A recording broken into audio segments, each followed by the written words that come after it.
What's going on, everyone? Welcome back to the Sports Sesh podcast. I'm your host, Mason Shatwell, and welcome to our 46th episode of the podcast. And joining me today is UFC Middleweight Eryk Anders. How are you doing, my friend?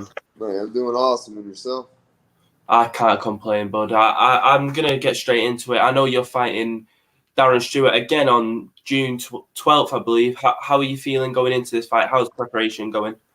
Man, it's going well. I'm out here in Arizona at Fight Ready, where I was at last time. And, felt super prepared for this fight. I know that this fight has its own life and history of its own, but I feel like I'm just adding on to the tools that I gained and developed from the last time I was here. I'm going to go back into the last fight. Obviously, it ended via no contest due to some knees. I'm going to ask, how do you feel following that result? Because obviously, it's not what you wanted, but how are you feeling after that fight? A little disappointed at myself. I had to finish within sight, within reach, and just made a mistake. But that's the game. That's that's how it goes sometimes. So it is what it is, and we get to do it again here in about a month. Like you said, you felt the finish in sight, and it seemed, I watched the fight a couple of days ago, it seemed like you both had some good shots during the fight. Do you believe if that fight went into the second round, it would have gone your way? Yeah, absolutely. I think he was on the way out, and if I had 5 more minutes, yeah, for sure. Well, now you get to run that back as such. Do you feel that you're going to get the stoppage win, or do you feel it could be a different fight this time? Yeah, I think I think that it's a different fight, but I think that I still go out there and get a win. I'm gonna dive right back to the start of your career. How did you get involved within the sport of mixed martial arts? I've been an athlete my whole life. Played football collegiately. Did make it as a pro, and started doing the 9-to-5 thing, and just it's not for me. It doesn't suit my personality or anything like that. So, man, I just walked into a gym looking to blow off some steam and fell in love with the sport. Usually with this podcast, I'd have my co-host James Evans, and a question that he asks quite often is, the mental and physical aspect of MMA are two major sides within the sport. Which do you think is more important, the mental or the physical aspect? Probably the mental, because I think after a certain point, they all have the physical abilities. They're all big, strong, fast, powerful guys, have stamina, have technique. But it's the ones who are consistent and show up every fight in, fight out. The Kamaru Usman, the Adesanyas, these are the guys that, have a lot of success. And, I think it's, the mental approach that kind of separates them from everybody else, because, they don't have a bad night. They don't have an off night. You mentioned the champ's name a moment ago, Israel Adesanya. Obviously, he's the champion of the weight division that you currently fight in. Do you think in a few fights' time that you could be within that top 15, top 10? Yeah, I think 3-4 fights. This fight doesn't really count because this fight will be at 205 at light heavyweight. So, that's the cool thing about the sport is it's a streaky sport. You go on a win streak. Win 4 or 5 fights. You're in that top 15, top 10, depending on who you beat. 100%. And say come June 12th, you get the victory over Darren. Who do you have in mind for the middleweight division? Man, I don't even know. I haven't really looked at who's fighting or who's fought, or looked at the schedule or anything. I just know after this fight, I'd like to fight probably in early November, late October time frame. So, yeah. So, as you said, this fight will be at 205, and you said you want to fight in November time. Do you think you'll get one more in this year with it being at 185, or do you think you'll stay at 205? Man, I just kind of, signed the contract that they give me. I like 85. I like fighting at 85. I feel good at 85, but, it's whatever. The check cash the same no matter what. So it is, whoever they give me. 100%. I'm always interested in asking this when I speak to fighters about weight cutting. How has your experience with weight cutting been so far? Have you had any difficult weight cuts that spring to mind? Yeah, I've had some shitty weight cuts, especially when I first started. But this last fight, when I fought Darren, it's probably the best cut I've ever had, the best I've ever felt, probably the healthiest way I've ever done it. So, yeah, I've had some pretty shitty experiences, but they've gotten better. What do you currently walk around at? Do you think you won't have any struggle making 205, will you? No, not at all. I think in between fights, I'll see like 230, 235 sometimes. But man, I'm not really in any kind of shape. I'm a beer drinking, burger eating, pizza eating,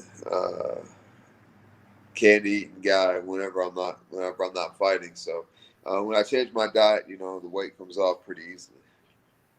100%. And I know you're not going to want to give too much away, but if you can give anything, what are you kind of expecting from Darren come June 12th? To be honest, I'm not really sure what he's going to change, in just a few months. But I would expect him to be more durable at 205. He's not, dehydrating himself. He's not cutting as much weight. So I would just expect him to be not even like stronger or faster or anything like that, but just be able to take more. And what assets do you think that you have that can take out Darren Stewart? Well, man, you saw the last fight. I really don't think that weight changes much. How that fight goes. So, I think I bring the same thing to the table. As you said, it's going to be at 205. Do you think that's going to add any more power on your half? Man, I'm a pretty big 85er.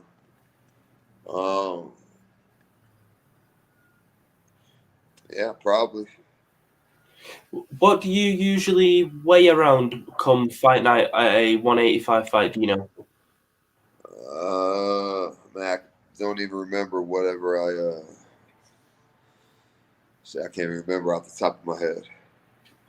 And obviously, a UFC fight or any fighter in general, their dream would be to be a world champion in a major organization.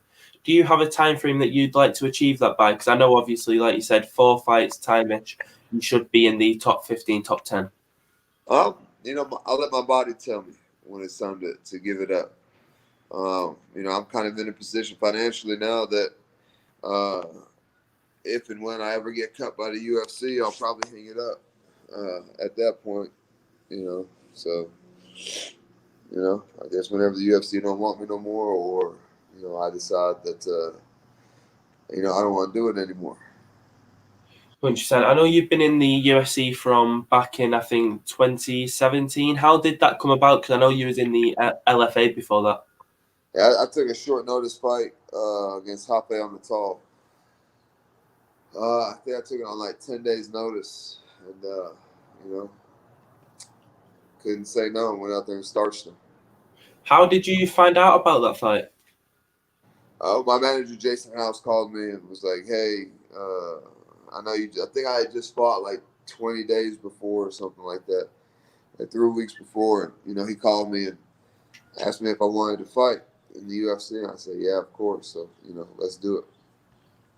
100%. And I know different fighters have their favorite aspects within MMA because obviously you have you wrestling, your jiu-jitsu, your boxing, your kickboxing, all that type of things. What is your favorite discipline within mixed martial arts? I like the hands. I like the box. I don't really kick much. I'll mix it up just because I think it's wise to keep your opponent guessing. And yeah, but it's no secret, man. I like the hands. I'm not sure if I've said it already, but going into the first Darren fight, how was you feeling going into that bout? Man, I felt great. I felt excellent. Like I said, it was the best weight cut I've ever had, and Yeah, man, it just felt good, man. There really wasn't much on my mind. It was just, just kind of, And flowing. and like I said earlier, I watched the fight, I think 3 days ago now in preparation for this, and it seemed that you both had each other with some good shots, but it seemed that you was getting the better of Darren. And when you was landing these big shots, what was going through your mind? Kill. Kill. Get him out of there, Yeah, that's about it, Not much else. And before you fought Darren the first time, what was going through your mind when you first got the fight offer? Because as a Brit myself, I know Darren is a very tough guy, but what was going through your mind when the fight was offered to you? The same thing that goes through my mind whenever anybody gets offered to me. When, where, okay, let's do it. 100%. And I'm before we end it, I'm just going to ask you a few questions about some upcoming UFC fights, if that's all good with you, man. Let's do it. Obviously, this next weekend coming up, we've got UFC 262, Michael Chandler versus against Oliveira. Oh, it seems that we have lost Eryk there. And Eryk is back. All right, sorry, brother. No worries, man. I was swatting a fly and hit something on my phone. So. It's all good, brother. Before I was saying, we've got Oliveira versus Michael Chandler coming up at the next weekend, coming up for the UFC lightweight title. How do you see that fight going? I think that fight can go a number of ways. I can see Chandler knocking out Oliveira. I could see Oliveira hitting him with the knee. I can see Oliveira submitting him. What I don't see is it going to a decision. I think somebody is going to get finished in that fight. Who? Man, it's tough, man. Those guys are good, man, And then they're fighting for gold, so, it'll be extra motivated and extra amped up. So, it'll be interesting to see what happens. 100%. And as I mentioned before, obviously the champion within your weight division, Israel Adesanya, he is now fighting again on the same card as you, I believe, June 12th, UFC 263. This time it's a rematch as well as yours, but this time for Israel it's against Marvin Vettori. How do you see that fight going? Probably much like the last one, when I think Marvin would try to wrestle a lot earlier. That seems to be his thing. Has of late is the wrestling. Yan had success with wrestling, and Marvin had success,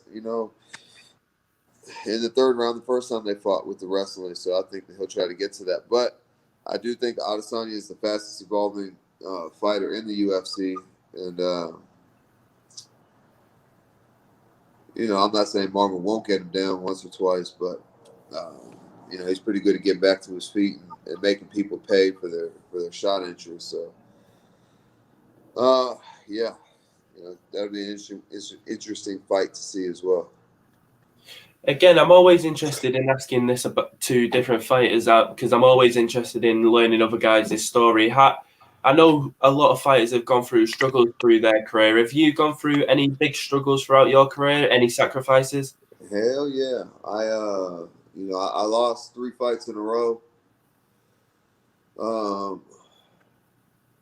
But then came back, won a few, lost one, won a few, lost one. So, my whole career has kind of been up and down in the UFC. So,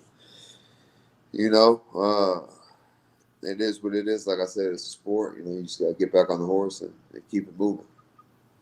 And what goes through your mind when you're on these, as such, downfalls within your career, when you go on these couple of losing streaks and then you get back on track? What goes through your mind when you've lost two in a row or so? It's just frustrating because, I put in a lot of work. I train hard. I train a lot. And, just like when you put in a lot of time and effort into anything and don't get the result you want, it sucks. But, I guess it's just the nature of the beast. And, I got a jiu-jitsu coach by the name of Chris Howder, has a pretty good quote that said it's not about who's good, it's about who's left. So I think that there's something to be said for those who can persevere and keep it pushing through adversity like that. And I think I'm just, one of those people. And a couple more things from me. I'm always interested in asking fighters the same question at the end of most interviews. Say for someone who is due to start MMA, I'll use me for example. I'm due to have a amateur fight come July. If you was to give me one piece of advice for the sport of MMA, what would it be? One piece of advice. It's your first fight ever? Indeed. Yeah, man, it's tough because no matter what I tell you right now, as soon as that bell rings, your instincts are going to take over, and whatever you do naturally is going to take over. I think it's very, very, very, very, very rare for somebody who, in their first, fight, be able to fall back on their training. Just watch all amateur fights. It's like 30 seconds in a cloud of dust. There's only later on in their, amateur career before they turn pro do they have the ability to, slow things down, take their time, and, choose instead of, getting into a brawl. So, man, I would tell you to make sure your cardio is tip top because, the dude you're fighting, it's his first fight too. Yeah, it will be, yeah. Yeah, your instincts and all that is as soon as they say go, or maybe even before, that fight or flight response is going to be kicking in real heavy. And man, I seriously doubt you go out there and pepper them up with jabs and, low kicks and whatever. Y'all probably ain't going to end up brawling, So make sure you have enough, gas in the tank to weather the storm, to be the storm, and to be there at the end. 100%. I appreciate the advice, brother. And before the last two things I've got before I go, do you have any shout-out sponsors that you want to give out before we end? Yeah, big shout out to Rev Gear and NutriFX, or FX supplements. Things like that. Help with recovery and keeping things going. And you can't train without gear. So without those guys, this be pretty difficult to train, or way more expensive anyway. So yeah, big shout out to Rev Gear and NutriFX. Yes, definitely. And before we end it here, do you have different wording? How can people find yourself on social media? You guys can get me at Facebook, Twitter, Instagram, even on TikTok now at Eryk Anders. Keep it simple. 100%, brother. I appreciate. Well, Eryk, it's been a pleasure, my friend. I appreciate your time today, and I can't wait to see you again come June 12th against Darren Stewart. Hey, thank you, brother. You have a good one. You too, my friend.